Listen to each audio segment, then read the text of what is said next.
கட்சி கட்சி எதுக்கு நீ பயன்படுத்துறீங்க? எதுக்கு பயன்படுத்தணும்? ஒரு குழந்தை ஹராஸ் ஆயிருக்கா, ஒரு குழந்தைக்கு ரேப் பண்ணிருக்காங்களா, அங்க போய் நின்னு காட்டுங்க உங்க வீரத்தை.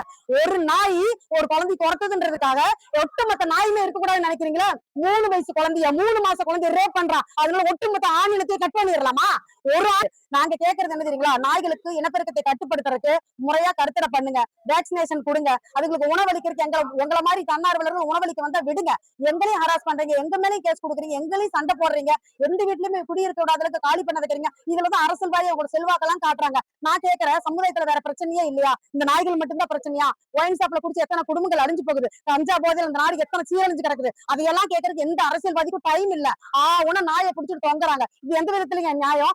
நாய்கள் இருக்கிறது நமக்கு பாதுகாப்பு. தெருவில் இருக்கிற விஷ ஜந்துக்கள், விஷ பூச்சிகள், பாம்பு பூரா போனதை வீட்டுக்குள்ள வராம தடுத்துக்கிட்டு இருக்கு. சம்பளமே இல்லாத வேலைக்காரன ஒவ்வொரு நாய் உங்க தெருவை பாதுகாத்துட்டு இருக்கு. நாய் அடிக்கிறீங்க, கல்லெடுத்து அடிக்கிறீங்க, விச வச்சு போடுறீங்க. இதுக்கு யாருங்க அதிகாரம் கொடுத்தது? சட்டத்திட்டங்கள் கடுமையா இல்லாததுதான் இது காரணம். ஒரு மனுஷனை அடிச்சா, ஒரு மனுஷனை கொன்னா எப்படி சட்டத்திட்டங்கள் பாயுதோ, அதே போல இந்த வாய் இல்லாத அந்த உயிரற்ற ஜீவன்களுக்கு சட்டங்கள் இருக்கு.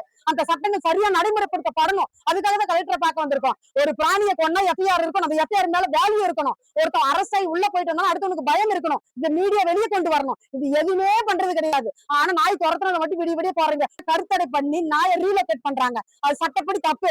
ஒரு இடத்துல ஒரு நாய் கண்டிப்பா வாழாது. இருந்த இடத்த விட்டு வேற இடத்துக்கு போனீங்கன்னா தெரு நாய்கள் என்னது தெருவை பிரிச்சு வச்சிருக்கோம். அப்ப என்னன்னா ஒரு தெருவு இன்னொரு நாய் வரும்போது ஒரு நாய் எதிர்ப்பும் கடிக்கும். அப்ப நாய்களுக்குள்ள சண்டைப்படி எல்லாம் செத்து போயிடும். நாய்க்கு கருத்தரை பண்றது அதோட இனத்தை அழிக்கிறது தான். அதை கருணையோட பண்ணுங்கன்னு தான் நாங்க கேட்கிறோம். சரிங்களா?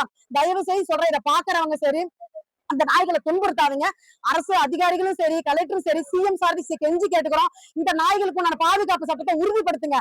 என்னென்ன சட்டத்திட்டங்கள் இருக்கு அதெல்லாம் சோசியல் மீடியா மூலமாக, செய்தி மூலமா கொண்டு வாங்க. தயவு செய்து ஜீவனுக்கு ஒரு லைஃப் கொடுங்கன்னு தான் சொல்றோம். மனிதனை போலவே வலி, உணர்வு எல்லாமே இந்த ஜீவன்களுக்கு இருக்கு. தயவு செய்து கெஞ்சி கேட்டுக்கிறேன். இதை புரிஞ்சுக்கிட்டு சட்டத்தை கடுமையாக்குங்க. தண்டனைகள் கடுமையானதா குற்றங்கள் குறையும்.